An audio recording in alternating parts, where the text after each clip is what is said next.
Blue Gender is a late 90s, came out in 99, anime. You did mecha, post-apocalyptic, sci-fi, horror, anime, a lot of genres in there.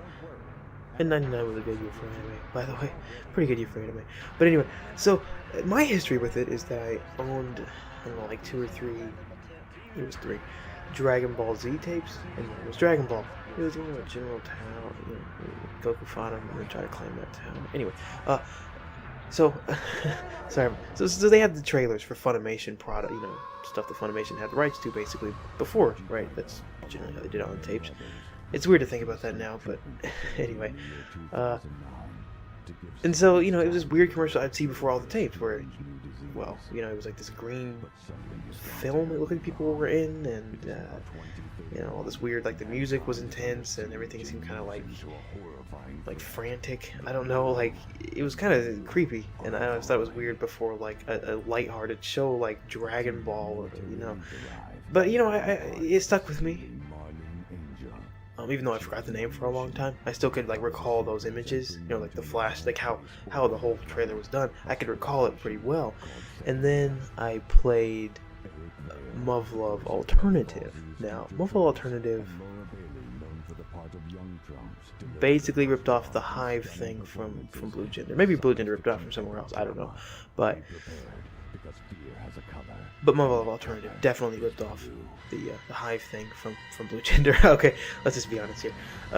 And because I was watching, when I played it, I played the first, you play at the very beginning, and it's so similar. You're like, wait a minute, what is this?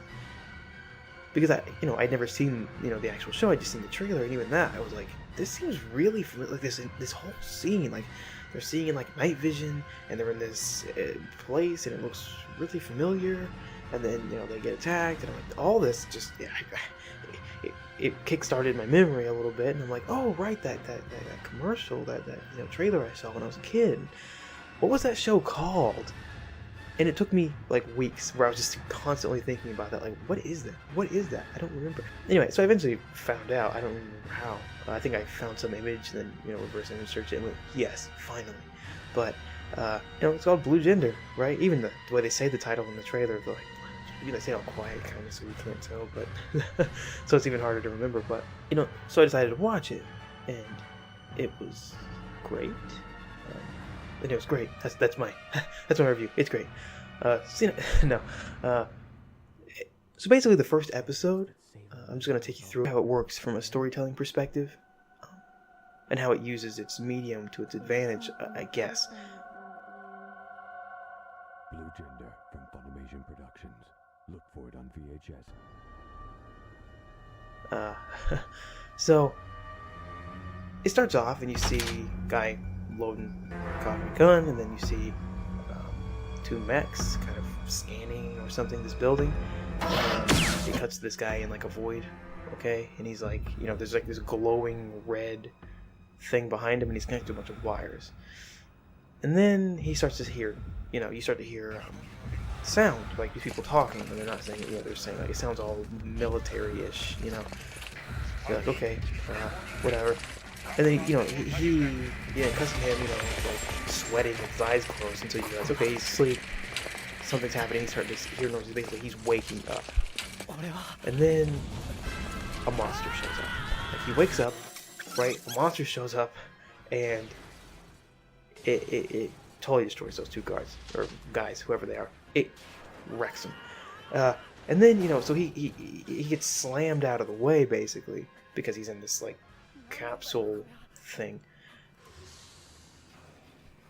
And, he gets out of it because, he's discombobulated from just, waking up after being in some kind of pod. I don't know. Right? And his reaction is fear, right? And he sees this monster, like, spit on these guys and then kind of start, like, snapping them into like a ball, like he just crushes these people into a ball. You hear like the bones crack and everything. Terrifying.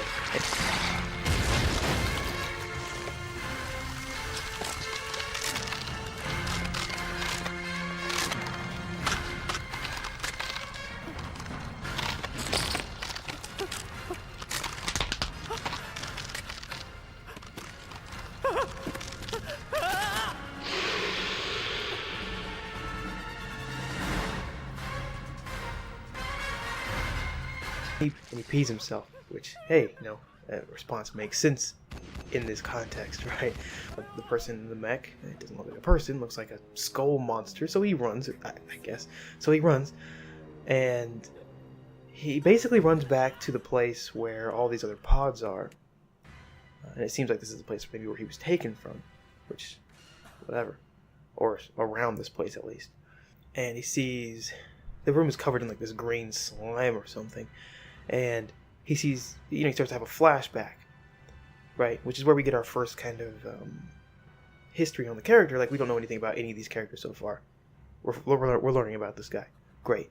He worked at a gas station, he had a friend, and then he got sick, and they said, we can't cure you, so we're going to put you in this stasis pod for an indeterminate amount of time until the cure is found. Okay, perfect. That's his history. We don't really need anything more. We know why he was there, and why he's confused, right? Because he doesn't know about all these monsters and everything. He's been in stasis. And this is him also remembering that. Like, he didn't remember, it seemed like he didn't really remember anything, and this was him kind of remembering that, so he becomes more aware, sees a face in one of those green balls. I don't know what you call them. Kind of like those things owls spit up. Anyway, whatever. So,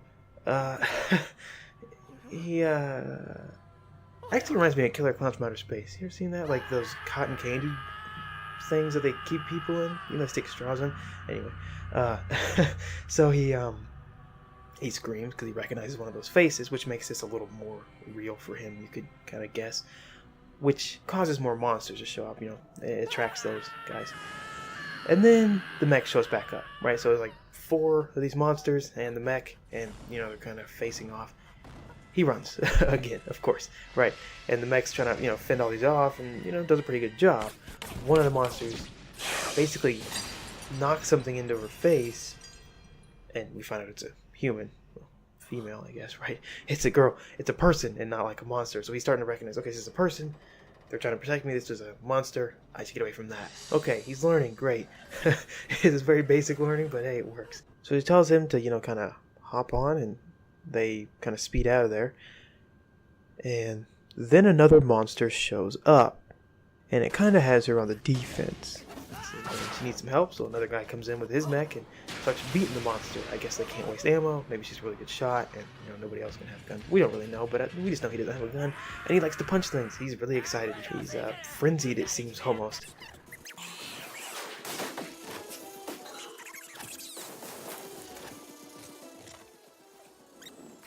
And she kills it. Great. And then they all leave. It's very quick. They just get out of there.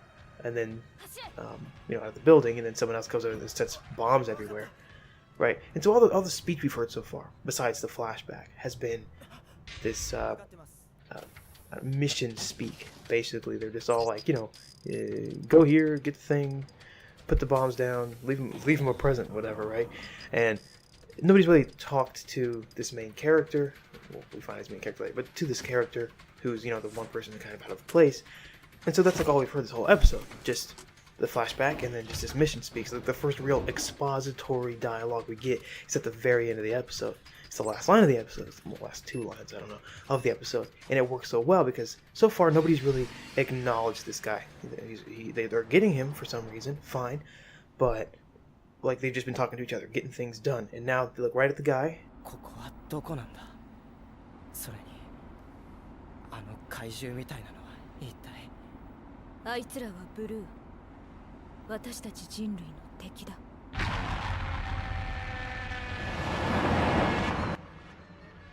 And just say, here is what you need to know. And it also tells the audience what they need to know. And it's done so well. Because they could have just, right, you could see how this could be done badly, right? They could have done a voiceover, at the beginning, like, in the year, blah, blah, blah, these monsters showed up and started attacking people, and, yeah, it was bad. And, these are the bad guys, and, now we go to some human operation where humanity's on its last legs looking for survivors or something, like, it could have been like this really lame voiceover. But they didn't do that, and so it's really well done. Also, the action's really good. Like, it's some dope battles. Anyway, but, yeah, so, if you like this, yeah, so that's all for episode 1. If you like this, tell me, I guess. I just wanted to talk about Blue Gender because I like the show. So hey, thanks for watching.